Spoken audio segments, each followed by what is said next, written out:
You're listening to Systemic Era Podcast. The failure was designed.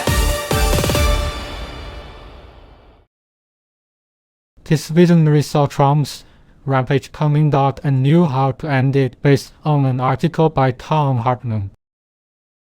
Predation is not a metaphor when the state wields a knife. The source in brief, the article starts from a brutal fact: hundreds died in Europe from heat last month, and the Trump regime is making a larger crisis worse. It then argues that modern politics has been captured by predators who use government, corporations, and media as tools of distraction, intimidation, and control. Power is not abstract. The useful part of the piece is its refusal to pretend this is happening by accident. The people with actual power are named in the sources are Trump, J.D. Vance, Republican officials, fossil fuel executives, billionaire patrons, and the corporate media network that protects them. These are not helpless figures caught in a system. They are the system's operators. That matters because power does not merely fail to respond to heat, corruption, or repression. It chooses outcomes. It subsidizes the fossil fuel industry,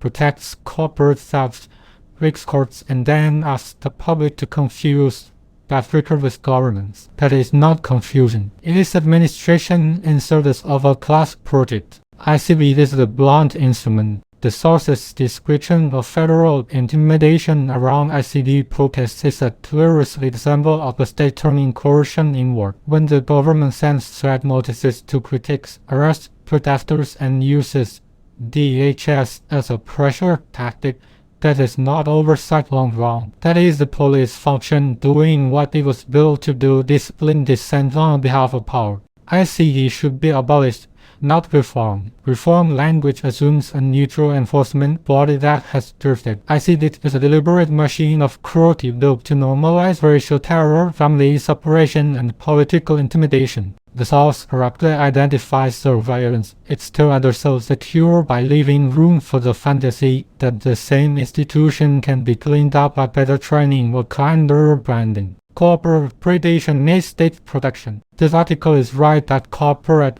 extraction is not separate from state predation. The cost of subscription fees, software tolls, data theft, and monopolistic grift are not just annoying consumer practices. They are what happens when concentrated capital is allowed to turn basic life into a meta. But the deeper point is that corporate abuse becomes durable only when the state stops acting as a counterweight. Fossil fuel executives can lie about climate catastrophe for decades because politicians protect them. Banks and insurers can keep squeezing families because elected officials and the judges make it safe. This is where the source is strongest. Private predation and public coercion are not parallel trends. They are life forms of power. Democrats cannot stay decorative. The source correctly mentions that neoliberalism in both parties helped tear down public goods over the last 45 years. The part should not be softened. Democratic elites helped build the drain by treating markets as moral destiny and public provision as a right. That compromise did real damage.